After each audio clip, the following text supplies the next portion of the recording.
Good morning, everybody. Hey, I got an update to do on this little piece right here. This, I just put a video on here, last video or video before. This switches one computer from the other computer, so I can use one keyboard, one mouse on two computers. It makes it a lot easier, and that thing is working well. I had a problem with it when I was doing the review on it. It was my problem with my computer. Once I updated the driver on it, perfect, works perfect. Also, this little switch here, it runs my video from here, so I can put it up on here, where I usually watch you guys' videos there. Well, I can also put the computer up there by hitting that button, and it'll go, that screen will go up there, then I can watch videos. Now then, let's get on to what we're going to talk about today.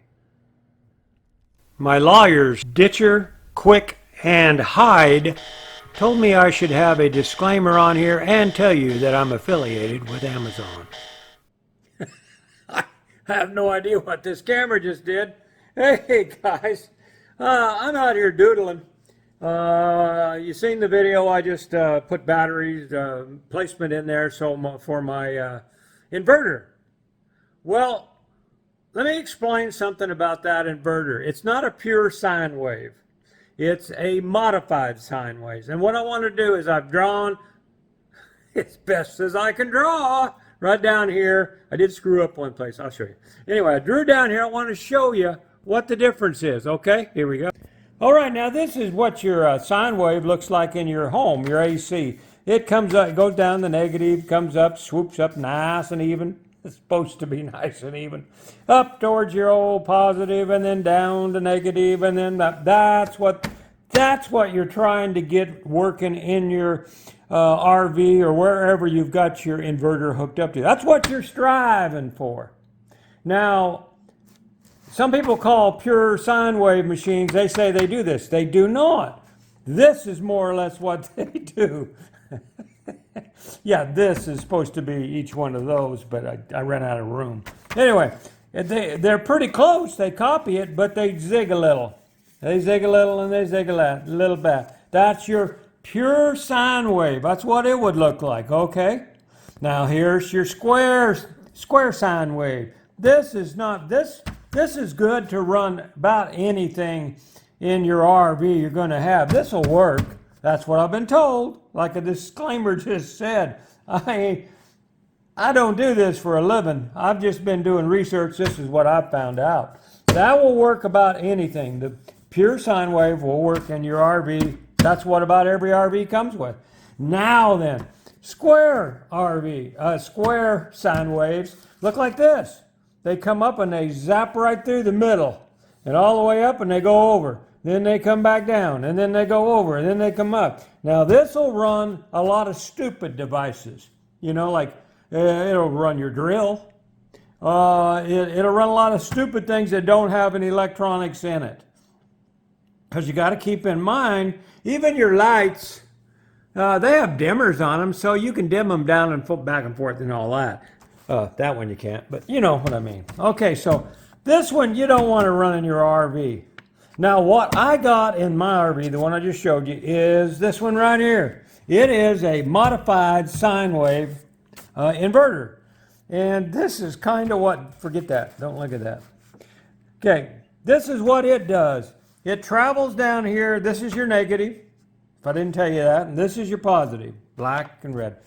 And it goes up and down towards that. Okay, so what the modified one does, it comes over, then it goes up, then it travels down the middle a little bit, then it travels up, and then it goes over, then it comes down, travels down a little bit, and comes down, and repeats it over and over. Kind of like this, kind of.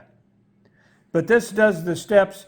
Most people think the pure sine wave looks like that. It doesn't. It comes close enough. Okay, now, so this is what I got in mind. This will run damn near everything in there. It won't run a satellite dish. Some of the other things that won't run, what you want to do is check your own application, what you're trying to run, and you check it yourself, because like I said, I'm no technician, but this, they say, with all the research I've done, not looking at that, this will run everything in mine that I need ran. It'll run my refrigerator if I need be. I just put a switch into my extension cord from my inverter up to where my fridge is. In case anything breaks down again, I can plug the fridge in. Probably not for very long, because the RV fridges, we all know, they take a lot more juice than your conventional refrigerators. Now, if I ever had to switch over, like my friend Charlie Blood did, he switched his over from gas electric RV battery refrigerator, you know.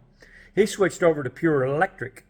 So he's going to have to run his off of his inverter. Now, what he told me is they didn't hook it up to his inverter because they said he wouldn't need it. It would stay cool. And I'm going to fix that when I see Charlie down there in Yuma. I definitely am going to hook that up to his inverter if possible at all, because you need that electricity. If you're broke down somewhere and you can't get a hookup, you don't want to run that generator all the time. Anyway, you understand that. So we're going to try to fix that for him. But mine's going to be already set up for a refrigerator if I need be. Plus I can run all my other things on my modified the 2,000 watt inverter that I just put on the other ads. I'll put a picture of it again. I'll put a link here. Don't forget, I am affiliated with, Amazon. They tell me to say that. Still haven't got a check from them. Probably never will. But that's what you're striving for. This is as close as you can. Now this is, this is only one hump here. I ran out of room. You get what I mean? It kind of zigs, then it goes up here and zigs down. It's kind of going as smooth as it possibly can to replicate that, and that is perfect. This is probably good enough. This you don't want. So anyway, I hope that helps y'all out. Still getting things ready. Heading out to Yuma. Going to meet some other YouTubers down there. It's going to be a great time. And I had to pull out another sheet of paper because my other one was so dirty. But I just roll that back. That's it for here, guys. You know what to do. Subscribe. Hey, I want to thank all these Patreon guys that are going along the bottom. If you want to be a Patreon member, don't forget that they get the video way before you do, and they get some videos you don't get. They'll get a lot of the live videos from down there in Mexico and Yuma area. Maybe we'll go watch people go over the border. That's another story. Anyway, that's it for this video. Hope that it helps you guys out that's wanting to know the difference, how it works. This is the way I understand it.